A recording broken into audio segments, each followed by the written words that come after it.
Welcome to my revision of my American history notes, where I look at this what I've already published and try to figure out what I dig deeper into, or maybe change or revise.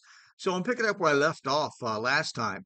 In 1798, Adams received word that the agents of the French government, simply known as X, Y, and Z, had demanded a bribe before American diplomats would be received by the foreign minister Talleyrand.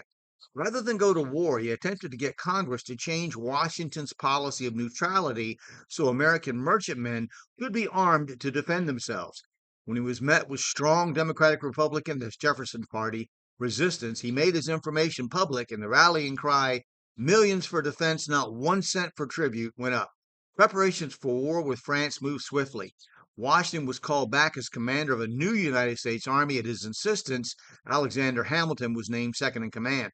Congress then established a Department of the Navy with Adams appointed Benjamin Stoddard as the first Secretary of the Navy. The frigates, United States, Constitution, and Constellation were the first warships of the United States Navy that grew to a fleet of 49 ships by 1799.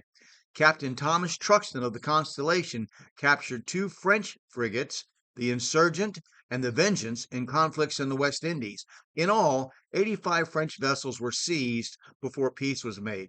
As part of the war scare, and keep this in mind when reading current events, the Federalists, that's a strong government party, passed the Alien and Sedition Acts of 1798 that gave the government unusual powers to imprison aliens and citizens who threatened or opposed the federal government. These acts were used by Adams to shut down newspapers and silence opponents in a way that threatened the Bill of Rights. In a way that shocked both Federalist and Democratic Republican parties, Adams proposed in early 1799 renewed attempts to establish diplomatic relations with France, which avoided all out war. The Federalists were upset by Adams' avoidance of war, as Alexander Hamilton, who had assumed the role of commander after Washington's death, looked for military glory from such a venture. Hamilton ruined Adams' chances of re-election by circulating a letter insisting that Adams was unfit for the office and using information gotten from the members of Adams' cabinet who were working against him. I refer you to the book Alexander Hamilton American by Richard Brookhiser. He lost the election a few days after he moved into the new capital at Washington, D.C.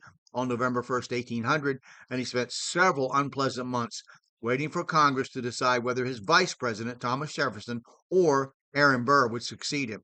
He refused to attend Jefferson's inauguration either out of bitterness for the betrayals he had endured, or some state simply because he wasn't invited.